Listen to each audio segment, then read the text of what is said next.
When I was 18, I was forced to get my first job. Oh my gosh, no!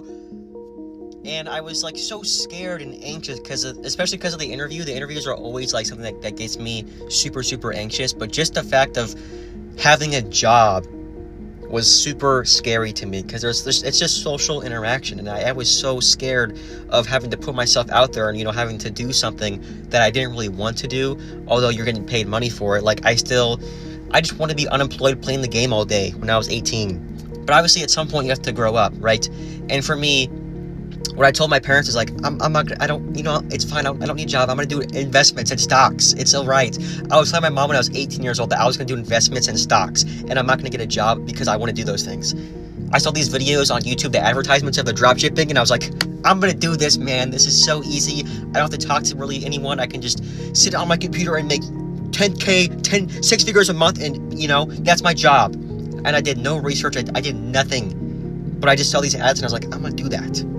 And I never did it because obviously it's fucking bullshit is what it is. But at some point, you have to go out and actually break the fears that you have or get through the anxiety that you have. Because I couldn't just sit in that same state and allow myself to feel this way. I have to go out and actually face those fears and break through the anxiety and the stress. And when I did that, it really made me realize that like these fears that I've kind of put into my brain were really never as deep as they felt to me. And I often say this because even at my grown-ass age of 24 and a half, like there are still so many things that like I think like I allow to control me, but then when I actually go out and do those things, they really were never really that bad.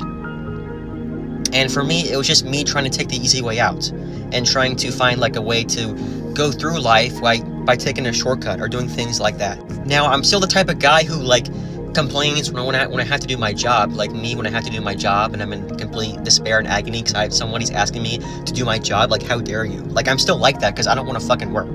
Like, with the whole state of the economy, like, nobody wants to fucking work. I don't want to fucking work. Like, but I have to because it's just how, unfortunately, it's how the state of the world is, right? So I've kind of done a better job of controlling myself in that sense and all the anxiety and fear that used to really run rampant in my mind and in my feelings.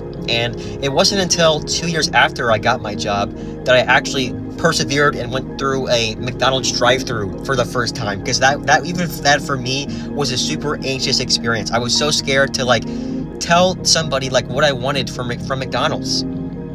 I was so scared, and then I went to the drive-thru, and then I realized after that I didn't even get a meal. I didn't get fries or ranch or a drink. I just got nuggets. And I didn't realize that. And even when I pulled in to the drive-thru, I was like super far away and I had to open my door and reach out to hand them my card. But then I learned that it really wasn't that bad. It was just a simple interaction that really I was so scared to do. And then when I finally did it, it felt good. It felt like I was able to learn more about myself. And oftentimes I feel like I'm telling myself that things that I already know are going to happen or things that I already should know about myself without having to put myself through the experience.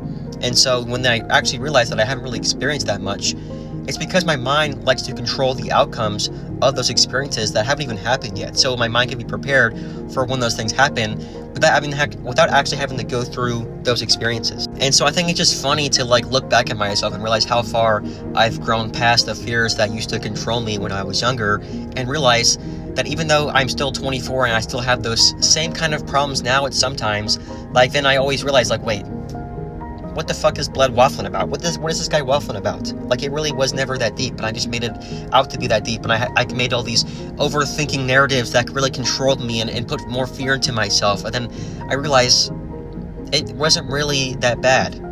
And to me, that's like one of the biggest things about learning about myself is really not to like listen to myself all the time. Like, am I really thinking and feeling these ways out of like a correct and like valid response, or is it just me trying to perpetuate fears and anxiety into myself, which is what I've known for a longer period of my time? So it's more so trying to break past like what you've known in terms of your thinking and how, the cycle of how you produce those thoughts, and trying to break through because you're so comfortable to cling on to this person and version of yourself that kind of knows like that you've known longer. So whenever you try to break through those fears and thoughts and feelings, it really is hard to kind of go forward, but you have to kind of detach yourself from who you have been to go forward.